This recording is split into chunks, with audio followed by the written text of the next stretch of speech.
जालंधरनाथाची मैनावतीस भेट, मैनावतीस उपदेश. पुढे शंकर व विष्णू हे जालंधरनाथ व कानिफा यांसह बदरिकाश्रमास गेले. ते सर्वजण जालंधरनाथाची शक्ती पाहून थक झाले. त्यांच्या आपापसात गोष्टी चालल्या असता दैवतांची विटंबना जालंधराने केल्यामुळे ते त्यांची वाहवा करू लागले व आजपर्यंत त्यांना हात दाखविणाऱ्यांमध्ये असा वस्ताद कोणीही मिळाला नव्हता असेही उद्गार बाहेर पडले. नंतर शंकराने जालंधरास सांगितले की नागपत्रश्वत्थाच्या ठिकाणी जाऊन यज्ञ कर व तेथेच कवित्व करून दैवतापासून वर मिळवून घे. वेदविद्येचे मंत्र पुष्कळ आहेत. अस्त्रविद्या महान प्रतापी खरा, परंतु कलियुगात तिचे तेज पडणार नाही. मंत्रविद्येचा लोकांस काडीचा सुद्धा लाभ व्हावयाचा नाही. यास्तव कविता सिद्ध करून ठेव आणि त्या सर्व विद्या कानिफास शिकव. ह्या कानिफाचे उदारपण दांभिकपणाचे आहे, परंतु कारणपरत्वे उपयोगी पडण्यासाठी ह्याची ही वृत्ती ठीक आहे. हजारो शिष्य करील, याला सर्व विद्या अवगत असतील, येणेकरून याचे वर्चस्व सर्व जगात राहील. पूर्वी साबरी ऋषीने हा मंत्रविद्येचा मार्ग शोधून काढिला, परंतु ती विद्या थोडी असल्यामुळे तिजपासून जनाला म्हणण्यासारखा लाभ होण्याचे चिन्ह दिसत नाही. 100 कोटी कविता पाहिजे ती नवनाथांनी करावी. सर्व खटपट परोपकारासाठी करावयाची आहे. तुम्ही सर्वज्ञ आहात, तुम्हास सांगावयास पाहिजे असे नाही. जारण, मारण, उच्चाटनादिकांवरही कविता करावी, असे शंकराने जालंधरनाथास सांगून कानिफाबद्दल 2 शब्द सुचविले की यास तपास बसवून समर्थ कर. हे शंकराचे सर्व म्हणणे जालंधराने मान्य केले. मग जालंधर व कानिफा या उभयतांनी 12 वर्षे तेथे राहून 40 कोटी 20 लक्ष कविता तयार केल्या. ते पाहून शंकर प्रसन्न झाला. मग त्याने नाग अश्वत्थाखाली ते प्रयोग सिद्ध करून घेण्यासाठी त्यांस बोध केला. त्यावरून उभयता तेथे गेले. तेथे हवन करून प्रयोग सिद्ध करून घेतले. सूर्यकुंडाचे उदक आणून 52 वीरावर शिंपडून त्यांची अनुकूलता करून घेतली. ते पुनः बदरिकाश्रमास परत आले. तेथे जालंधराने कानिफास तपश्चर्येस बसविले आणि आपणही तपश्चर्येस गेला. तेथे गोरक्षनाथही तपश्चर्या करीत होता, पण त्यांना परस्परांविषयी माहिती नव्हती. इकडे जालंधरनाथ तीर्थयात्रा करीत फिरत होता. तो आपल्या मस्तकावर गवताचा भारा घेऊन अरण्यातून गावात जाई व तेथे तो गाईस चारीत असे. त्याने मस्तकावर भारा घेतला असता त्यास त्यापासून भार वाटून त्रास होऊ नये म्हणून वायू तो भारा मस्तकापासून काही अंतरावर वरच्यावर झेलून धरून ठेवी. याप्रमाणे जालंधरनाथ गवताचा भारा मस्तकावर घेऊन फिरत फिरत गौडबंगाल देशांतील हैलापट्टणास गेला. तेव्हा गवताचा भारा मस्तकाच्या वर आधारा वाचून कसा राहिला ह्याचे तेथील लोकांस मोठे नवल वाटू लागले. त्यांना हा कोणीतरी सिद्ध आहे असे वाटून ते त्याच्या दर्शनासही जाऊ लागले. तो गावातील घाणेरड्या जागेत राही व आपला उदरनिर्वाह भिक्षा मागून चालवित असे. त्रिलोचन राजाचा पुत्र गोपीचंद हा त्या काळी तेथचा राजा होता.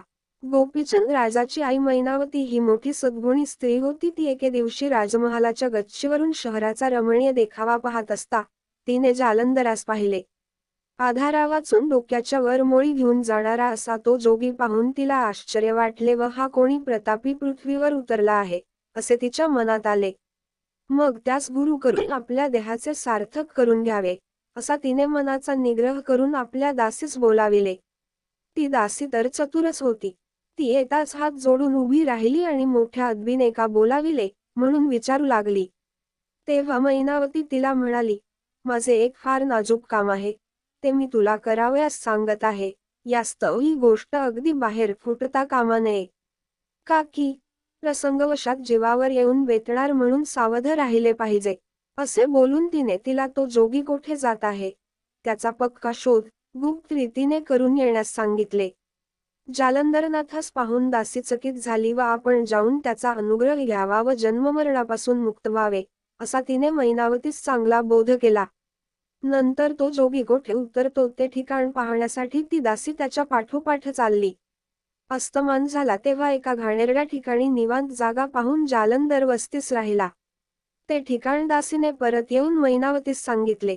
मग मैनावतीने एका ताटात फळफुलावळ व पक्वान्ने घेतली आणि अर्धरात्रीच दासीस बरोबर घेऊन ती जालंधरनाथाजवळ गेली तेव्हा तो ध्यानास बसला होता.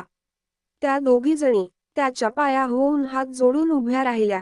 त्यावेळी मैनावतीने त्याची पुष्कळ स्तुती केली. मैनावतीने केलेली स्तुती जालंधराने ऐकली, पण तिचा निग्रह पाहण्यासाठी त्याने तिचा पुष्कळ छळ केला. तो तिजवर रागाने दगडफेकी, शिव्या देई. मैनावतीने धैर्य खचू दिले नाही. ती त्याची विनवणी करीतच होती. ह्याच्या हाताने जरी मरण आले तरी मी मोक्षास जाईन अशी तिची पुरी खात्री झाली होती, म्हणून त्याच्या छळणुकीने तिचे मन किंचित सुद्धा दुखावले नाही. मग तू कोणाची कोण व येथे येण्याचे कारण काय, म्हणून त्याने तिला विचारिले. तेव्हा ती म्हणाली, योगीराज, महाप्रतापी त्रिलोचन राजाची मी कांता आहे. परंतु त्यास कृतांतकाळाने गिळून टाकिल्यामुळे मी सांप्रत वैधव्य दुःखसागरात बुडून गेले आहे. ही जन्ममरणाची जगाची रहाटी पाहून मी भिवून गेले आहे व ह्या योगाने मला पश्चात्ताप झाला आहे. काळाने पतीची जी अवस्था केली, तोच परिणाम माझा व्हावयाचा. असे ऐकून तो म्हणाला, जर तुझा पती निर्वतला आहे, तर तू हल्ली कोणाजवळ असतेस? तो प्रश्न ऐकून ती म्हणाली, माझा मुलगा गोपीचंद राजा ह्याच्या जवळ मी असते, पण आता ह्या वाटाघाटीचा विचार करण्याची जरुरी नाही. कृपा करून मला तुम्ही कृतांत काळाच्या भीतीपासून सोडवावे अशी माझी हात जोडून चरणापाशी विनंती आहे. तेव्हा त्याने सांगितले की, कृतांताच्या पाशाचे बंधन मोठे बिकट आहे. ते मजसारख्या पिशाच्याकडून तुटावयाचे नाही. यास्तव तू येथून लवकर निघून आपल्या घरी जा. जर ही गोष्ट तुझ्या पुत्राच्या समजण्यात आली तर त्याच्याकडून मोठा अनर्थ घडून येईल. इतका प्रकार होईपर्यंत उजाडले, तेव्हा ती त्यास नमस्कार करून आपल्या घरी गेली. तिला सारा दिवस चैन पडले नाही.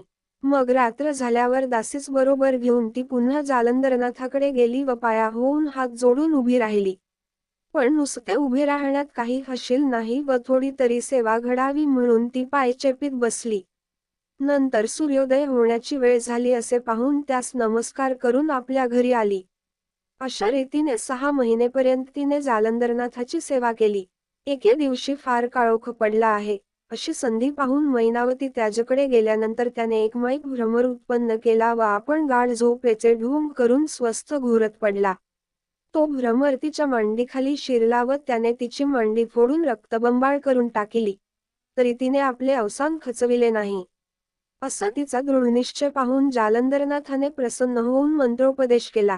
तेणेकरून तिची कांती दिव्य झाली. तिने त्याच्या पायांवर मस्तक ठेविले व मी जन्मास आल्याचे आज सार्थक झाले असे ती म्हणाली. नंतर त्याने संजीवनी मंत्राची तिच्या देहात प्रेरणा केली. तेणेकरून मैनावती अमर झाली.